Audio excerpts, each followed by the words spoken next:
is Sistah Scifi, and this is Sistah Scifi Wind Down Wednesday, where we work hard to make Wednesday your new favorite day of the week. So if you're on our email list, and maybe if you follow us on social, you know that today's guest is Cheryl S. Ntumy. She is the author of They Made Us Blood and Fury. So fans of West African mythology, it's steeped in tradition versus liberation. It's steeped in strong female lead. It's steeped in bodily autonomy and reproductive rights and all the amazing things, and like amazing world building that is culturally rich. And the author will tell us more.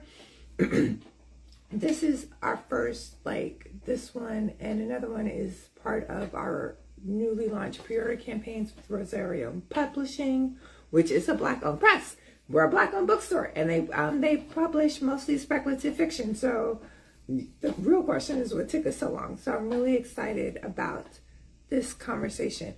So yeah, Boogie Max. I just realized I've not been here for a long time. Oh yeah, Boogie Max. Are you Cheryl? I just realized I'm used to the Instagram handle being author's first and last name. So could you just confirm that you are Cheryl?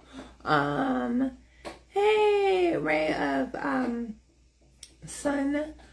Yes, it's been a minute. I know, I took 2 weeks off in terms of Sistah Scifi Wind Down Wednesday. It is typically always on Wednesday, but it's not every Wednesday. I hope you did something fun and amazing while you were not in cyberspace. I was in New York. I did a lot of cool stuff. I went to the Schomburg. I always go to the Schomburg Research Center whenever I'm in New York. That just gives me so much fun being next to Langston Ashes. And I'm looking directly at y'all when I say this. I went to the Studio Museum of Harlem. It's newly renovated space. They totally tore down their old building all the way down to the foundations and erected a brand new, beautiful, glorious museum. It's 6 stories. I'm not even that deep into architecture. The architecture is beautiful. It is nothing like the National Museum of African American History and Culture in DC, but it's a very mini comparison. So if you're ever in Harlem on 125th Street, please go inside the Studio Museum of Harlem. It's absolutely fabulous. NIMAC, I don't know if that's the actual acronym. You start at the top and you work your way down, and the top is the history of the Studio Museum, which actually starts in a museum, and it's an homage to all the executive directors that has led them through their phase of growth. And it ends with the new building and the current executive director, and you walk down and you see all the exhibits. I took some amazing pictures, which are sitting in my phone, which I will eventually get onto social media. And I know you're why is she rambling nonstop about the Studio Museum of Harlem? Because I love museums, I love Black culture, and I love Harlem. So with that, I will stop, and you can drop in the chat, which you've been doing for the past couple of days. And I'll segment over to what I should be talking about. This book, They Made Us Blood and Fury by Cheryl Ntumy. I will drop the link in the chat. Please hold. And yeah, let me know what y'all have been up to. Okay, so the link is in the chat if you want to learn more. The link is in the chat if you want to learn more. And we will give Cheryl a little bit more time. Oh, so I did that in New York, and then this weekend I was in Indianapolis for the very first time. I did a lot of things. I hung out with Maurice Broaddus, who's the author of the upcoming Hard Times, which he's writing with Wayne Brady. He organizes MoCon, which is half sci-fi conference, half his birthday celebration. I met Dr. Kennethia Brooks, who was also part of Black Horror, Black Healing, and is writing the graphic novel adaptation of N.K. Jemisin's Red Dirt Witch, which comes out in September. So that was fun, being in Annapolis and being in all that great company. But yeah, I was away from home for weeks, so I'm happy to be back home in Oakland. My next trip will be going to Chicago for the Neblas that I'm planning as part of my other job with the Science Fiction and Fantasy Writers Association. So if your girl be hustling out here in the streets, maybe that may be too much information, but it's true. Okay. Ray of Sunshine. I'm studying for finals. One more to go. Huzzah! Yeah, I don't know if it's grad school or undergrad, but finals are intense and it's real out here in these streets. So congrats on one more to go. I hope you have an amazing summer and you're doing something fantastic, but also enterprising, and that leads you to the next step in your career. Yes. I'm Cheryl just emailed me. I'm letting her know that I am indeed alive, and I'm sending her the link. Cheryl, please type me in real time. It's not easy. So grammar is hard, but hopefully Cheryl will be here in a couple seconds. So what else have we been doing the last couple of weeks, months? It's May, so we're almost halfway through 2026, which sounds amazing. All the releases you missed. So many releases. Where to begin? Where to begin? Oh, 2 weeks ago, the last Sistah Scifi one, no Wednesday before this one, was The Curse of Hexter Gardens with Tamika Thompson. That was intense. If you're anything like me, you will cry. Before, I guess I'm on a horror tip. Before that, it was You Should Have Been Nicer to My Mom by Vincent Torrado. Vincent is so funny. That live was so funny. The book is horror. The book is scary as hell, but Vincent is scary. It's funny. So that was a lot of fun. There's a lot of good stuff out. They Made Us Blood and Fury is great. There's a tremendous amount of good stuff. There's Year of the Mer, which just came out. There's so much good stuff. And obviously I'm biased, I'm a bookseller, but there's also lots of cool movies. So I'm excited to watch I Love Boosters. Apparently everybody on the planet has watched MJ, the new Michael Jackson biopic.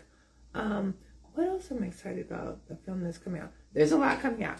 Hey Gretchen, how are you? Today we're discussing They Made Us Blood and Fury by Cheryl S. Ntumy. I dropped the link in the chat if you want more information about that. Cheryl will be joining any second now. I just resent her the Instagram link.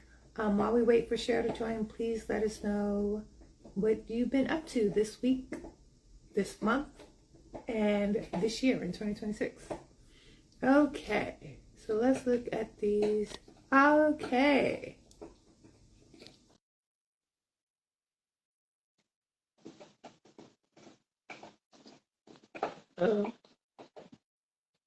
Okay, I accepted it. It says we're going live.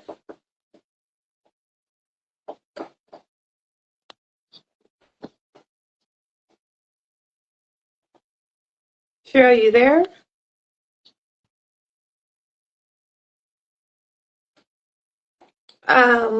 Yay! Awesome.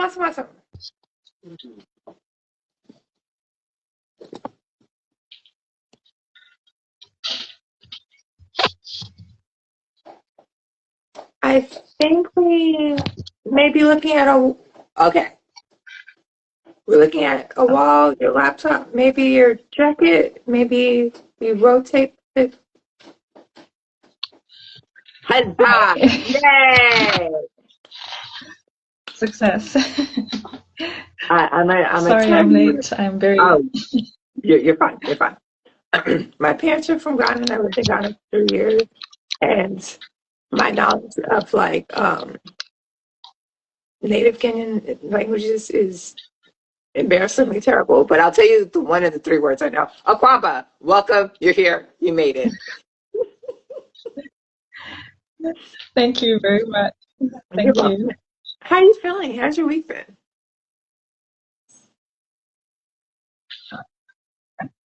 I'm hearing a bit of an echo.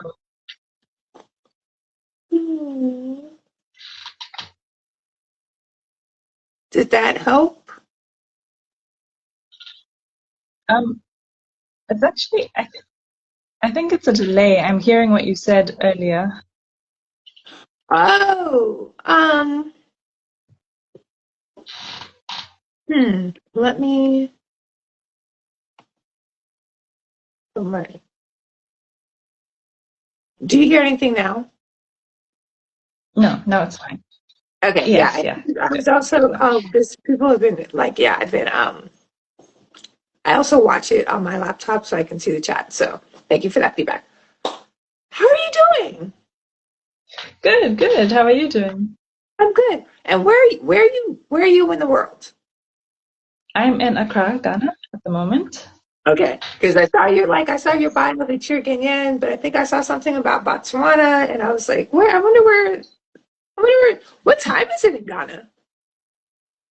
It is just after midnight.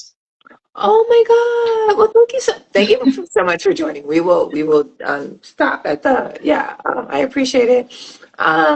No worries. Yeah. There's something else. I think you are no no no. I was about to say, so yeah. We are. I'm always very excited to have international people, but I think you're the first. No no. I was about to say you're the first one to join from a continent, but that's also not true. But I'm excited. I'm excited Oh, that you're here. Can you hear me? I'm sorry. I'm still hearing.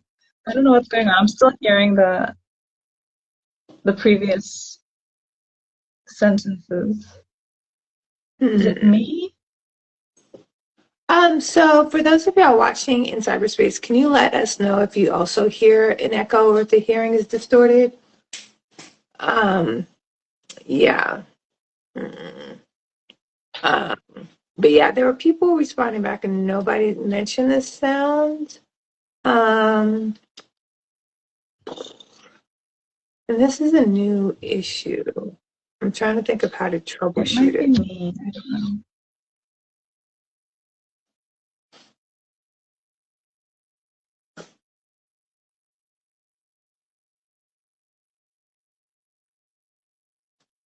Is What do you hear anyone now? else? Okay, so it's just me. I think maybe there is a delay, so I'll try to speak slower. You sound great though. Oh, well, thank you. Yeah. I mean, I can hear you fine. It's just that after a while, I'll hear, the previous what's been said already. Yeah. Yeah, which is weird, but I'll talk slowly. Okay. So, since you're here and since we have folks here, we'll dive into the questions. People, like, I know you may be looking at the number, people will come and go. And in addition to like people watching live, a lot of people also watch the replay, which we post on YouTube, and then we'll take snippets and we'll put it on social media. Okay. So my first question is, um, you're a very prolific short story writer. Like I loved looking at Friday Black. I've loved gifting it. People get so excited. Sorry, yes, it is Friday Black. Um, no, it's Black Friday. I'm just so excited. um, your short story collections that you've done with Flame Tree. Um, and so I know you have a rich imagination as a writer. So my question is, what was the first spark for They Made Us Blood and Fury? Was it the magical system? Was it political collapse? Or was it the main character herself? Well, it was mainly the magic system. I think that was kind of the first thing that emerged for me. The magic system and the Anyi clan, kind of just how it works. And yeah, that was the very, very first thing. And then I built everything else around that. yeah, the characters came later. I love that. And speaking of the magic system, like lifeblood is like a very striking invention, particularly the way it's used in They Made Us Blood and Fury. Um, because it is at the same time medicine, weapon, currency, sacred inheritance, all these things. It's kind of like vibranium in Black Panther, but not. Um, how did you develop that magic system, which was like kind of the foundation of the book? And what did you want to like kind of discuss or unravel or about power and independence with this substance of lifeblood? Um, well, I guess mainly the first thing that came to mind was it started with a B, which might sound a bit strange, but um, I was in a kitchen with a friend of mine, and we had jars of honey sort of set up on the counter, and a bee came in. A bee was attracted to the honey, and that just got me thinking about bees and beehives and honey and what it would be like to have something similar to that relationship, but for human beings. If you were to have human beings that created something that is so valuable that others want it and others will, take it by whatever means necessary, and what that could look like. And that just kind of got me, on a whole spiral down the rabbit hole of thinking about a hive mind and what kind of creature could develop a substance like this and what it would look like, what shape it would take, how we would use it. Yeah, and that's where lifeblood came from. So it was really just, Anyi means bee, actually, in my mother tongue. So I was really just kind of riffing on the whole bee thing. So the whole thing is just, it started with bees. I love that. And I love that because I can see the connection, but it feels and moves very differently. And They Made Us Blood and Fury. Like I can see how that's the inspiration, but it feels very, different. And so that's exciting. To like that was the genesis of that idea. Um, this would be a great part for you. Hopefully you have a copy of the book next to you. To read an excerpt from They Made Us Blood and Fury. Um, and for me, I kind of like, there's a lot of like questioning tradition for the sake of tradition, questioning collective memory and knowledge. And I think the passage that it starts on 43, but why don't you just honor the book, kind of is like a good snapshot of what you do throughout They Made Us Blood and Fury. Sure. I have it open here.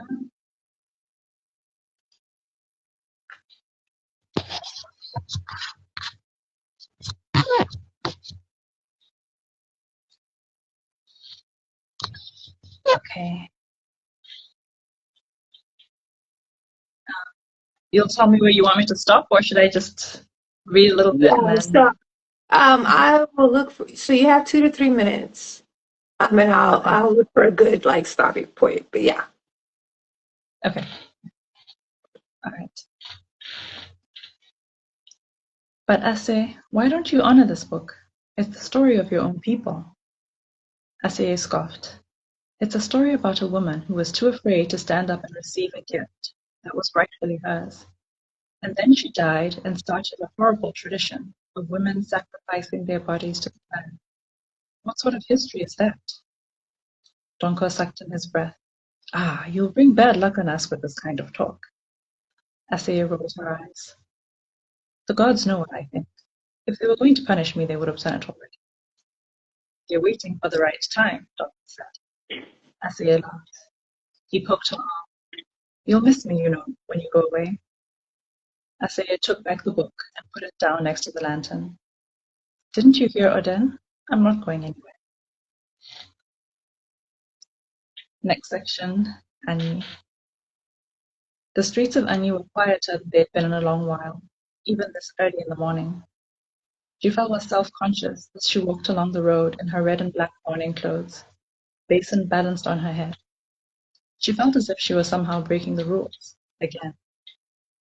There had been no repercussions for her indiscretion regarding the lifeblood shortage, because there were more important things to worry about. Of all the doors Jifa had passed on her delivery rounds, only 2 had been left open to welcome whatever the day would bring, as was the normal practice. No one shouted greetings, asking after her family. "Bread, oh, fresh bread," she called out. Customers opened their doors, stepped out as fast as possible, and closed the doors behind them. Their purchases were hurried. They wanted to get back inside, where their household gods could protect them from the terrible curse that had befallen the clan. Jifa couldn't blame them. It was only because even the doomed must eat, as her mother said, that she was making deliveries at all. Tata's house was... Oh, should I stop there? Yeah, I feel like that's a good place to pause because it does set us up both in terms of who our main character is and gives us a snapshot of like her world and what she's doing in her world and like what the foundation of the tension is as we move into this, like what do we do as we face this shortage of lifeblood, and that is where things get, where people and societies and cultures start to change. So yeah, I think that's a good excerpt, so thank you for that. I had a different question set up, but what I want to, what I'd love to learn more about is how your Ghanaian identity informed the world's building and they made us blood and fury, because I think that the excerpt you just read also speaks to that very well. Yeah, I mean, I think for this story, it was also, I think, the first time that I really started to explore my culture in this way. Because I mean, I grew up in Botswana, and so I was always kind of a bit removed from my culture. So I made it a deliberate effort to incorporate elements of my culture, and especially in terms of things like, the way people might speak, things that people might say, just expressions and things like that. But also the names. I was very deliberate with the names. I was a little bit maybe irreverent in terms of, I sometimes use people's names for places and places' names for people and things like that. But I did try to pick names that meant something and that was relevant to the character or the place. A name that would kind of reflect something about the place or about the person. And also things like, in terms of tradition and spiritual practices, that was also really important because I wanted to draw from that, to draw from genuine traditions. For instance, the drum ceremony. There's a drum ceremony that's performed before soldiers go into battle, and I found that really, really interesting. That oh wow, that's quite a powerful thing. That you have to go through this process before you are allowed to go into battle and because it's a serious thing to take life. It's not just something that you should take lightly. And I thought that was really a wonderful element that I wanted to bring in to show the sanctity of life and how important it was that people honored that, the fact that okay, now I'm going to have to break the rules. I'm going to have to go against my principles of non-violence and respect for life in order to become a soldier, in order to go into war. So that was something that I definitely wove into the story and expanded on for the purposes of the story.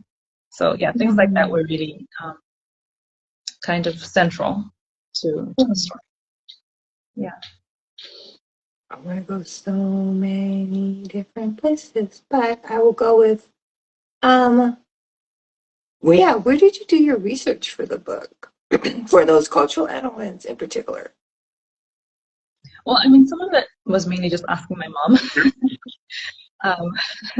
That was the easiest thing to do because, she's right. She was right there, and I could just say, okay, so what does what would this look like, or what does this mean, or how do you say this, because I don't actually speak my mother tongue, so that was also really helpful.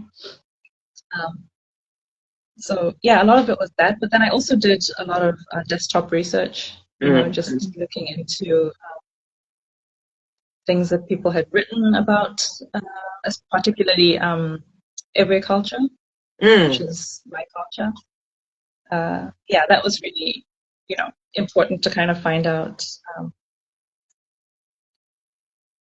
I guess, historical elements, but also just interesting things that I thought felt meaningful for the story. I love that. So, and you mentioned this earlier, like a fundamental part of culture and oftentimes in world building is religion and spirituality.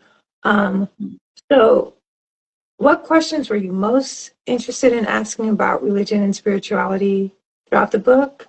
And for you, are the two different? And if so, how? Yeah, I mean, for me, they're definitely different. For me, I feel like,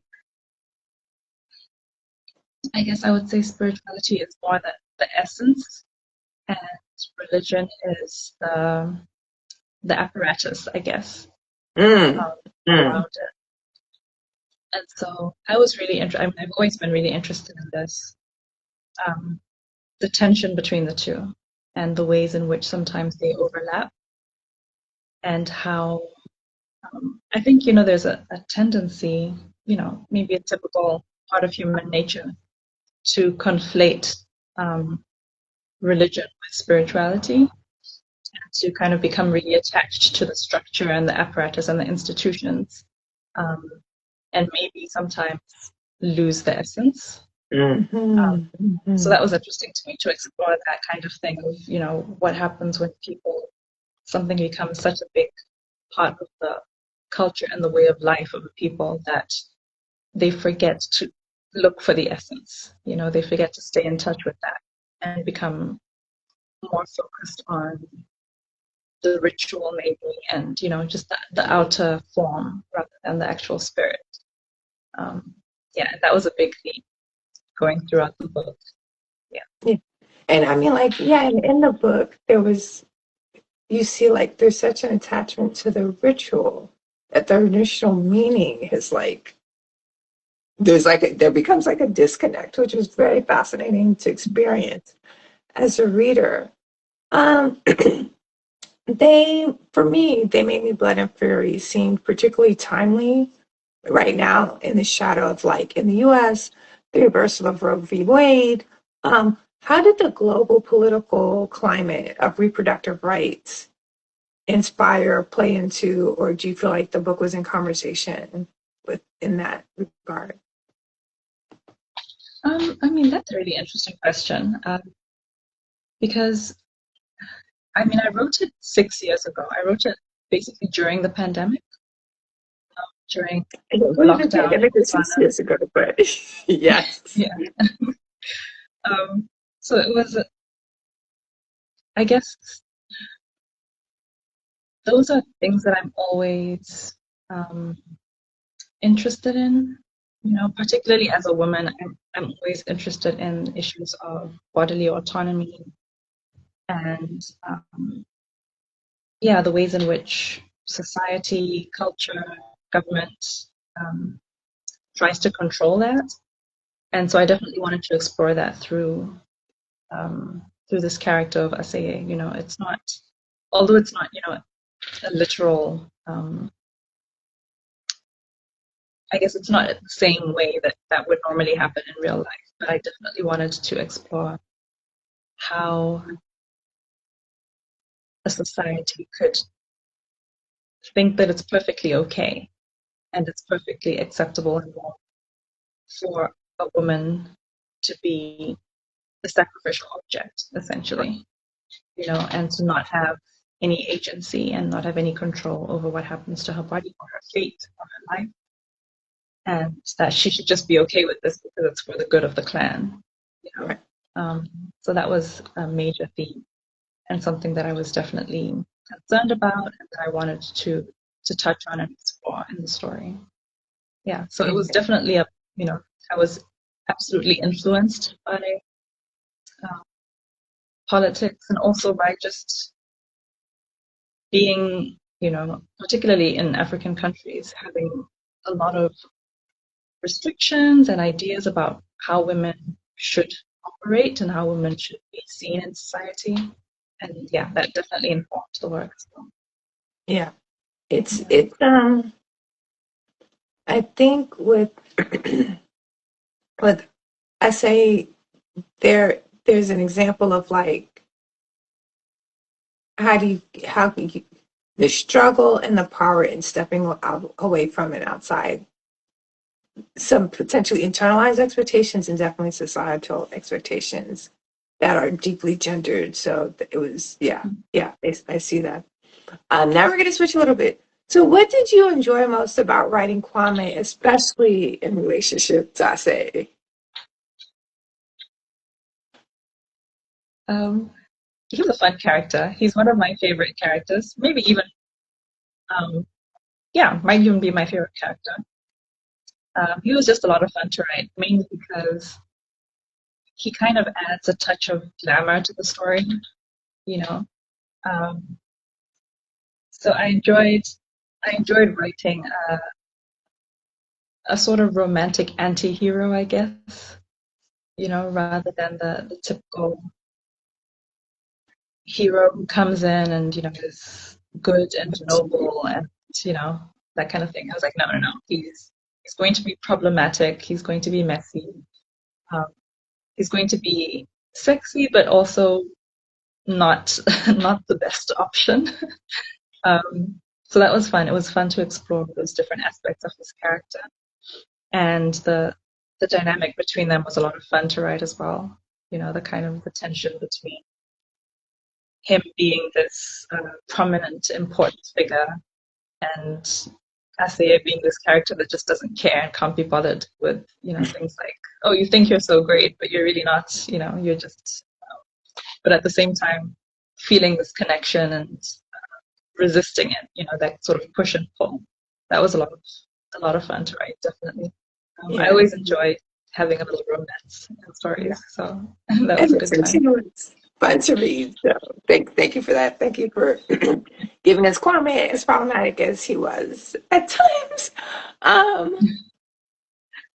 So moving away from the romantic elements, like in the bigger world of fantasy that we get to experience, and they made us Blood and Fury, how do you balance immersing the reader in this world of epic fantasy without overwhelming them in the world? I mean, I'm not even sure whether I don't overwhelm them, because really I wasn't thinking about that very much.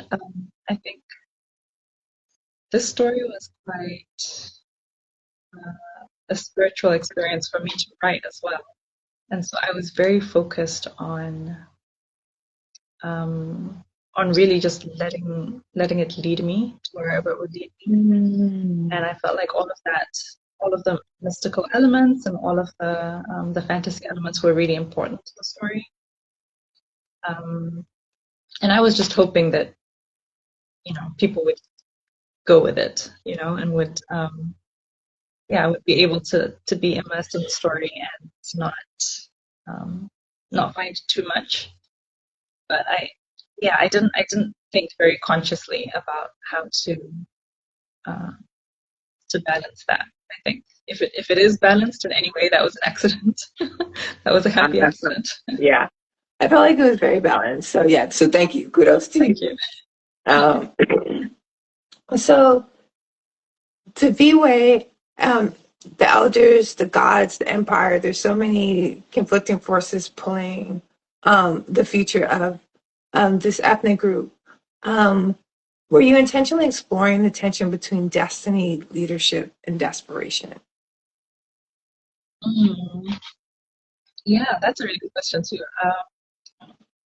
Yes, I was definitely trying to I guess,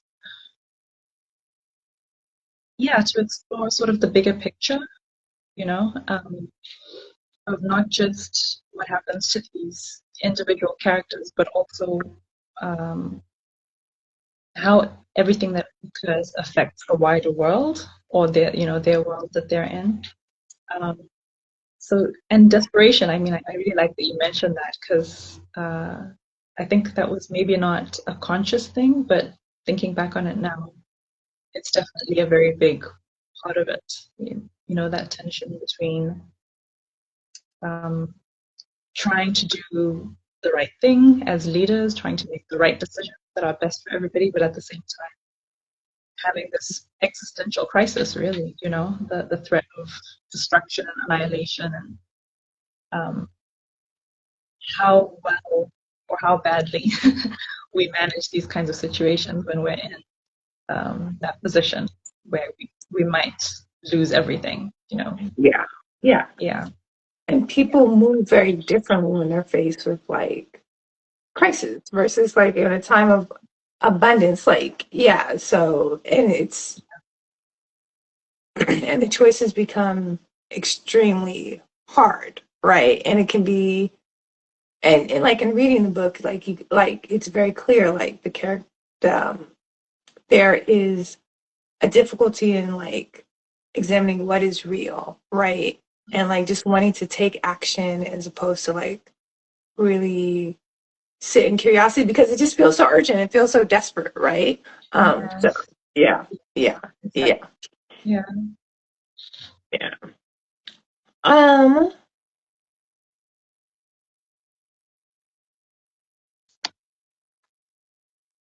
I'm like, I want to switch things.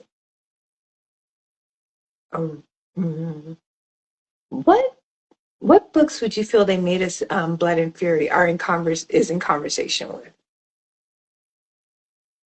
Um, I mean, I've been told that it like a couple of friends of mine who read it way back when I first wrote it, said that it reminded them of,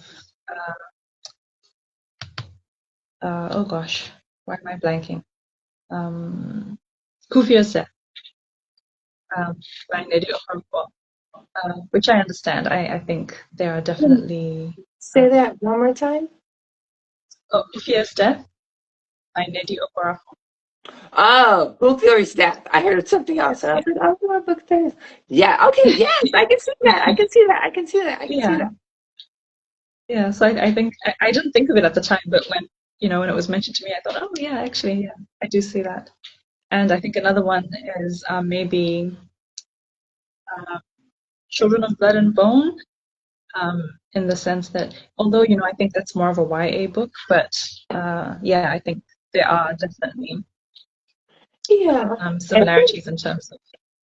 yeah. And I think when I think in conversation, I mean, because there are books that like may feel energetically similar, but conversation is like books and or authors or television shows that you had in mind that like the book was maybe in response to something that you loved in another book that you wanted to pull the thread, or something that you experienced and you're like, I want to break that, right? I don't know what Right. that is, but I just want to break it. Like you may be like, Okay. I want to break. I'll stop. Yeah. Okay. Okay. I mean, I see what you mean. I don't think there was anything that I particularly had in mind. Um, I think generally those kind of connections are things that I notice after the fact, Oh, rather than when I'm writing. Because when I'm writing, very often it's just a very random idea, and then my imagination just goes wild. So, like with this one, it was the bee. I mean, I wasn't even planning to write anything. I just had this idea, and yeah, and then it became its own thing. So, yeah, I don't think there was anything in particular that I was really sort of leaning on, not for this work anyway. okay, okay. Yeah. One question that I'm really excited to ask you is how did the book end up at Rosarium, and how was it working with them as a publisher? Well, it's been great. I think um, how it ended up with them. Well, I had self-published it, Uh-huh. and that was also partly because I had because it was such a deeply spiritual thing for me. I didn't want to mess with it, and so I thought, let me just do it myself. Let me not go through that process. But then, after a while, I thought, okay, let me take it off. Because it was on Amazon. I took it down from Amazon. And then, yeah, my agent kind of shopped it around a little bit. And Rosarium was really interested, Bill Campbell from Rosarium really enjoyed the book. And I was expecting, because as this is the usual practice, is that no matter how much they like the book, the publishers will always have extensive edits. Right. So I just kept thinking, okay, waiting for the edits. Hi Bill, do you have any edits for me? And then the response was no. I mean, I like it as it is, And I thought that was wonderful for me because with this book in particular, um, I felt that it was really important for it to Stay be as it focused. is, to maintain that vision. With other books, I don't mind so much having to change things around, but I was really, really happy that Bill was happy with the book as it is and didn't feel the need to change anything. So that was really exciting for me. And yeah, it's been a great process. I think Rosarium is doing great work, publishing a lot of really cool and interesting books, and um, also with the artwork as well. I loved the cover art, which is by Jocelyn Short. So yeah, I was really just excited to be working with people who loved the work and respected the work, and yeah, didn't feel the need to kind of make it into something else. I think that can be something that happens a lot with publishing because we're trying so hard to make it marketable that it just kind of takes on a different shape and becomes um, yeah, becomes a different beast altogether. And I was really relieved that that was not the case, that it was just, yeah, they're just really all about the work and all about the magic. What's self-publishing like from the continent? And that's more, Um, it was challenging um, because I realized that I wasn't going to be able to do, um, I think a lot of the self-publishing that happens here is where you print it yourself. You do everything yourself and then you print it and, pay for the whole process. And I didn't have money, so I was like, well, I'm not going to print anything because I don't have any money to print books. right. So I'm just going to do ebooks, and I explored the Amazon KDP route. And I'd never done that before. I'd never done anything on Amazon before. So I had to learn, kind of teach myself from the ground up, teach myself how to do book covers, I familiarized myself with Canva, familiarized myself with the whole KDP process. So it was really great in terms of just a learning experience, learning how to do that stuff. But yeah, also, I during this process, I realized I actually don't, it's not a great avenue for authors, really. I mean, there are many things wrong with Amazon, but as an author, going the KDP route really doesn't help us. Um, it's quite restrictive, they're just, yeah, it's not ideal. And so I think that was an important learning curve, just to be able to figure out what works, what doesn't. And also, the challenges with payments, because I had to do everything through somebody else's bank account overseas because, Amazon doesn't work with a lot of African banks. A lot of places don't. That's another thing that I discovered after moving to Ghana, is how challenging it is just to deal with payments, So yeah, there are a lot of challenges with trying to do something like that on your own from this side of the world. Yeah, yeah, definitely. I Yeah. can imagine. Yeah. So I'm glad that that your agent connected with Bill, your agent, and I'm just maybe you're like these questions have nothing to do with the book. A lot of readers eventually become writers. I'm not one of those readers. So like there's usually like questions about like the book and then also like the behind the scenes of the book. So then my next question is so like your agent is based on the continent, in the UK, in the US. Yeah. And last question. Oh no, my agent is based in Amsterdam, actually. Oh, okay. Yeah, yeah. So we got connected through another writer, Aseye from Botswana.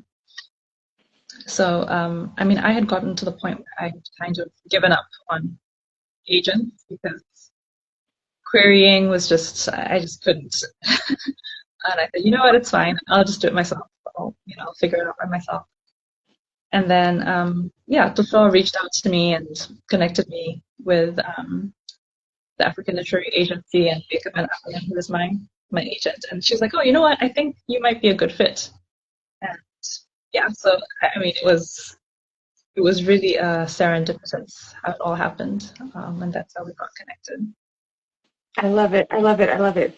If you are just joining us, we are discussing They Made Us Blood and Fury with Cheryl Ntumy. Am I pronouncing that right? Yeah. Oh, okay. I'm dropping the link in the chat if you want to get more information. Okay, so now we're approaching my second favorite part of the live. My first favorite part is everything we've been doing thus far. For the second favorite part, I'll ask you this or that.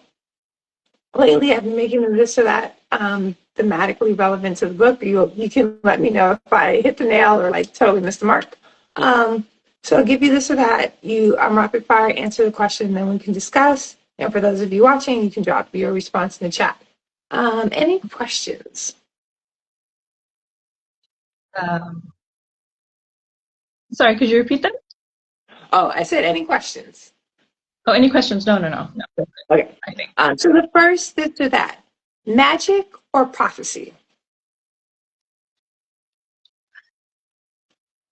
I feel like I would have to go with magic. Okay. Uh, yeah, just because prophecy feels a little. I don't like the idea of being hemmed in any way. Mm, So That magic, makes sense. yeah, yeah. I would also go with magic because when you like, and also you see it in the book. Prophecy is never as clear as you think it is, right? Mm, You're like, oh, mm. I know it's going to happen. There's no stress, and it's like it's never as clear as you think it's going to be. So yeah, It's true. power, power or independence. Ooh, independent. Mm, Um, mm. yeah, yeah, independence. Yeah. Yeah, I think Do you in agree with reading, that? I know, I think in reading Blood and Fury, I think like you have this analysis of the queen bee, and it made me think that a lot of times we think once we have power that is independence, that's freedom, but usually there's so many dependencies and interdependencies that power Mm, also comes with its own chains. It's harder to just move. So yeah, so I agree. Like I don't know, it's so hard. Power, independence. I got to think about that one. I mean, like independence feels really compelling, but power is also. I'm in a weird state right now. So like I'm like power is also compelling. So I'm in a weird state right now. it is a um, tricky one. It is a yeah. tricky one. Power. And that's a tough one for me right now. Knowledge or faith? That's also a hard one because I mean my instinct says faith, just because again I like anything that gives me a little bit of freedom and wiggle room, and I feel like knowledge is quite concrete. Um, I like not knowing. I like there being possibilities. You know, Uh, hmm. yeah, I like having options and I think my imagination would really chafe under the idea of everything needs to be known, everything needs to be quantified. I need there to be room for mystery and yeah. So faith. I like that. I have a really hard time with ambiguity in general, and I love clarity to the point where it's very rigid. But I never thought about like that ambiguity being a space for possibility, right? So that's a mindset because I was in my mind, I'm like that ambiguity is a space for confusion as opposed to possibility. So that's like a huge shift for me. So thank you for that.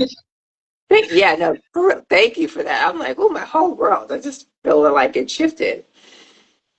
Okay, I'm glad. so this is our last this or that. um, so throughout Sister Sci-Fi, like I tend to do author this or that, and people like it very. What happened there? And so now I give the caveat like the authors are okay, we are okay, nothing happens regardless of who you choose. It is fine. Okay. So with that caveat, Amos Tuola or Wale Soyinka? I think I'd have to go with Shorinka just because I'm more familiar with his work. Um, yeah, I've read about Amos Tutuola, but I haven't actually read Okay. any of his Okay. work, so I feel like I can't. Yeah, it would be an imbalanced thing for me to say. Yeah, I would have to say Shorinka. Yeah. Okay. Okay. And usually the question is like Octavia Butler or Toni Morrison, so I try to make it more Um, like grammatically. But usually that question people are like coming for me. So yeah, so okay, good. I'm glad that that was a very like stress-free, pain-free with decision with Wale so that Shilinka so that like calms my yeah. system down. What's next for the tour? What are you working on next? What's next for you? Oh well, a lot of things next. I mean, I guess mainly it's Sautiverse. So I'm part of this shared universe called the Sautiverse, Afrocentric shared universe, and we have a book, an anthology that's coming up next year, Ooh. which I co-edited with Eugene Bacon and Stephen Embleton. Oh yeah, that's the one coming out from Um, Wait, I thought that's the one coming yeah, out from Tree. it is. It is. I I feel like I had an arc, and I don't know why I thought it was already. I'm so bad with time, like my Oh no, whole no, thing. we have one that was out that came out January. Was it Yes, January? Yeah, end of January. And then we have another one that's coming next year. got it. Okay, because I was like, dang, Yeah. I really. Okay, okay, awesome, awesome, awesome. Okay, yay, congratulations. Thank you. Thank you. Yeah, so we have a lot of fun stuff coming out with Sachi. I think people are also doing um, short stories. We have a couple of novels coming up. Um, Eugene Bacon's Sachiverse novels coming out later this year. Yeah, so we have multiple Sachiverse projects coming up. And then um, personally, I'm also working on a romantasy trilogy. Ooh. So yeah, that's a lot of fun. I'm having a lot of fun writing it. So yeah, hopefully there will be some news about that at some point soon. Is it YA or adult? It's adult, very much Okay, adult. okay. I mean, not like adult triple X, but like, yeah. Okay, okay. Both of those sound really exciting. And my last question: what are you reading, watching, and/or listening to right now? Oh, what am I reading right now? I don't actually think I'm reading anything. I think I just finished reading More Perfect by Temi O, Oh which is yeah. Have you read that? no, I mean, but I like Temi O. I think did the forward for Black Speculative Black Sci-Fi Shorts published by Tree, and I'm like, Uh, I've seen the cover of Do You Ever Dream of Terror 2? I haven't read it yeah, yet, but I've seen it a lot. So I didn't know that Samuel had a new book out. So yeah, so that's the excitement. Yeah. yeah. I mean, I think she actually has another one. This was the second one. So I've just finished reading that, and that was really good. I enjoyed that. It was very timely because it's about AI and all of that. So that was a good read. Yeah. Yeah. And what am I watching? Ooh. Oh gosh. I'm not really watching anything at the moment. I've been kind of in the zone, Detoxing. so I haven't really been exploring too many things. I'm trying to remember now the last thing. Um, oh my gosh, my mind is just I'm blanking now. What was the last thing I watched? Oh, I think I rewatched Dune. I Oh, the rewatched the Dune movie. movies in preparation for the new For one. the new one. Yeah. I don't know what platforms you have, but there's HBO did like a prequel series that focused on the Oh Bene yeah. Gesserit witches, which is so good. Of course, their Oh, is legacy it? starts with Black women, right? Because of course. Um, So yeah, but it all goes left when anyway. But yeah, so I think they finished season one, and I think season two is coming. But yeah, so if you look at that Dune, the book and the movie, which you wanted more, because the reason what hooked me into the book was actually the Bene Gesserit, which is I was like, I don't care about mhm. Paul Atreides or like, and the Fremen, of course, but like it was really the witches. So yeah, the show is Yeah. about the witches. Yeah, Yeah, I agree with that. I think they are the most interesting aspect of the story, so I should probably check that out. yeah, yeah. Huzzah! Thank you so much. I know it's super late. Hopefully you'll be back Sure. again. If the next time you see Eugene Bacon, tell Eugene I said hi. And we will talk soon. Yeah, thank you so much for having me. It's been lovely speaking to Of you. course. My pleasure. Thank you. Thank you. Bye. Bye. Take care. Same to you.